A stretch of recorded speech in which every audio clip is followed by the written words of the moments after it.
Breaking news అందుతోంది మనకి. Telangana secretariat దగ్గర ఉద్రిక్త పరిస్థితి తలెత్తింది. సచివాలయం ముట్టడికి గ్రేటర్ హైదరాబాద్ బీజేపీ ప్రయత్నించింది. అయితే సేవ్ హైదరాబాద్ పేరుతో బీజేపీ నేతలు అక్కడ నిరసన వ్యక్తం చేస్తున్నారు. కరెంటు తీగలతో మరణాలు, జీహెచ్ఎంసీలో సమస్యలపై బీజేపీ ఆందోళన వ్యక్తం చేస్తోంది. బీజేపీ కార్పొరేటర్లను పోలీసులు అదుపులోకి తీసుకున్నారు. సచివాలయం దగ్గర భారీగా పోలీసులు కూడా మోహరించి ఉంచారు. ఒక్కసారి మనం ఆ దృశ్యాల్లో చూడొచ్చు. పలువురు బీజేపీ కార్పొరేటర్లు నేతల్ని ఇప్పటికే అరెస్ట్ చేశారు.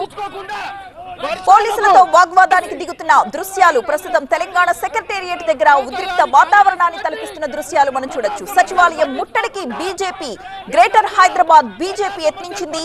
సేవ్ హైదరాబాద్ అన్న పేరుతో బీజేపీ నేతలు అక్కడ నిరసన వ్యక్తం చేస్తున్నారు. ఈ మధ్య కాలంలో విద్యుదాఘాతంతో మరణించిన వారి సంఖ్య పెరగడంతో వీటికి సంబంధించి అలాగే జీహెచ్ఎంసీలో సమస్యల్ని అడ్రస్ చేస్తూ బీజేపీ ఆందోళన చేస్తోంది. బీజేపీ కార్పొరేటర్లను పోలీసులు అరెస్ట్ చేసి తీసుకువెళ్తున్నారు.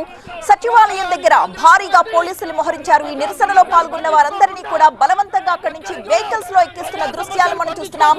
పలువురు బీజేపీ కార్పొరేటర్లు నేతల్ని ఇప్పటికే హౌస్ అరెస్ట్ కూడా చేశారు.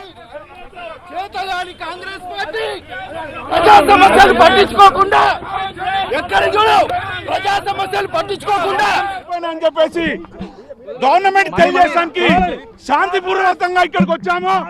పోలీస్ వాళ్ళు దౌర్జన్యంగా మమ్మల్ని తీసుకెళ్తున్నారు. ఎంతవరకు న్యాయము?